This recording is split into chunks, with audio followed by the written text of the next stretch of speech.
নরেন্দ্র মোদী প্রধানমন্ত্রীত্বের 12 বছর পূর্ণ হল। মোদী সরকারের 12 বছরের পূর্তি উদযাপন দেশ জুড়ে। পাশাপাশি এই উদযাপনে মেতেছেন রাজ্যবাসীও। বুধবার জেলায় জেলায় ধরা পড়ল উৎসবমুখর মুহূর্ত।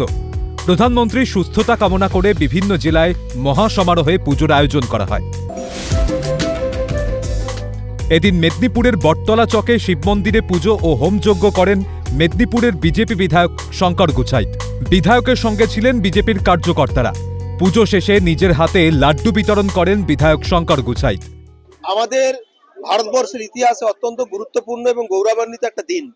নরেন্দ্র মোদীজি সব থেকে বেশি সময় ধরে প্রধানমন্ত্রী আছেন, তার রেকর্ড ভাঙলেন। 12 বছর পূর্ণ হয়েছে এবং মোদীজি সুশাসন মানে প্রত্যেকটা মানুষের জন্য কাজ, দেশের জন্য কাজ, রাষ্ট্রের জন্য কাজ। শিলিগুড়ির রামকৃষ্ণ বেদান্ত আশ্রমে পুজো দেন রাজ্যের পর্যটন ও পরিষদীয় মন্ত্রী শঙ্কর ঘোষ। সকাল থেকেই বিজেপি কর্মী সমর্থকেরা ভিড় জমান আশ্রমে। মোদী সরকারের 12 বছর পূর্তি উদযাপনে উৎসবমুখর হয়ে ওঠে আশ্রম চত্বর। মাননীয় প্রধানমন্ত্রীর দীর্ঘ জীবন, সুস্থ জীবন এবং আরও তিনি যাতে আমাদের দেশকে সুশাসন দিতে পারেন, আরও দেশকে এগিয়ে নিয়ে যেতে পারেন, এটাই হচ্ছে আমাদের আজকে প্রার্থনা। এদিন বালুরঘাটের অধিষ্ঠাত্রী দেবী বুড়ি কালী মন্দিরে বিশেষ পুজোর আয়োজন করা হয়। পুজোয় অংশ নেন কেন্দ্রীয় শিক্ষা প্রতিমন্ত্রী সুকান্ত মজুমদার। তাঁর সঙ্গে উপস্থিত ছিলেন বিজেপির জেলা সাধারণ সম্পাদক বাপি সরকার, টাউন সভাপতি সমীর প্রসাদ দত্ত সহ দলের অন্যান্য নেতাকর্মীরা। আজকে তিনি 4399 দিন লাগাতার ভারতবর্ষের প্রধানমন্ত্রী হিসেবে আজকে তিনি সম্পন্ন করলেন, যা এর আগে ভারতবর্ষের প্রথম প্রধানমন্ত্রী তার নামে রেকর্ড ছিল, তাকে আজকে ছাড়িয়ে নরেন্দ্র মোদী এগিয়ে গেলেন। এবং আজকে মায়ের কাছে আমরা প্রার্থনা করলাম মোদীজি যেন এইভাবে সুস্থ থাকেন, দীর্ঘায়ু হন, আগামী দিনগুলোতেও তিনি যেন ভারতবর্ষকে এইভাবে সামনের দিকে এগিয়ে নিয়ে যেতে পারেন। ঝাড়গ্রামের সেবায়তন কেউন্দি কালী মন্দিরে মহাসমারোহে পুজোর আয়োজন করেন ঝাড়গ্রামের বিধায়ক লক্ষ্মীকান্ত সাউ। তিনি বৈদিক নিয়ম মেনে পুজো ও যজ্ঞ করেন। আজকে মাননীয় প্রধানমন্ত্রীজির এই যে মোদী সরকার 12 বছর পূর্ণ করলো, সেই 12 বছরের জন্য আমাদের বিভিন্ন মন্দিরে মাননীয় মোদীজি দীর্ঘায়ু কামনা করে যজ্ঞ পুজো পাঠ চলছে। এখন আমাদের 5 নম্বর ওয়ার্ডে আছে। আজকে এখানে কেউদি উত্তরেশ্বর কালী মন্দিরে আমরা পুজো পাঠ করলাম।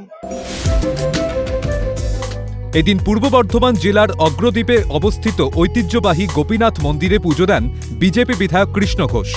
উপস্থিত ছিলেন বিজেপির স্থানীয় নেতৃত্ব ও কর্মী সমর্থকরাও। ভারতবর্ষের যশস্বী প্রধানমন্ত্রী নরেন্দ্র মোদীজির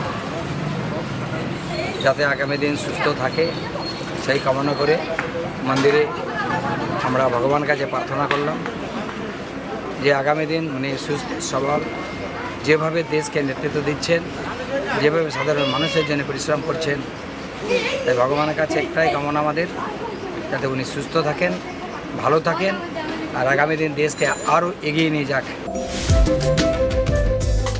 প্রধানমন্ত্রীর সুস্থতা কামনা করে শৈবতীর্থ তারকেশ্বর মন্দিরে পুজো দেন বিজেপি বিধায়ক সন্তু পান। মন্দিরে ভক্ত ও দলীয় কর্মীদের ভিড় ছিল চোখে পড়ার মতো। আমরা স্বপ্নে ভাবতাম, আমরা আগে বলতাম যে জগৎ সভায় বিশ্বগুরু আসন নেবে ভারত, সেটা আজকে নিয়েছে একটা ব্যক্তির জন্য। আমাদের সবার তার সঙ্গে সহযোগিতা এবং দেবাদিদেবের আশীর্বাদে, রামচন্দ্রের আশীর্বাদে, মা কালীর আশীর্বাদে আমাদের প্রধানমন্ত্রী নরেন্দ্র দামোদর দাস মোদী তিনি সুশাসন প্রতিষ্ঠা করেছেন ভারত। সব মিলিয়ে জেলা জুড়ে ধরা পড়ল উৎসবের ছবি।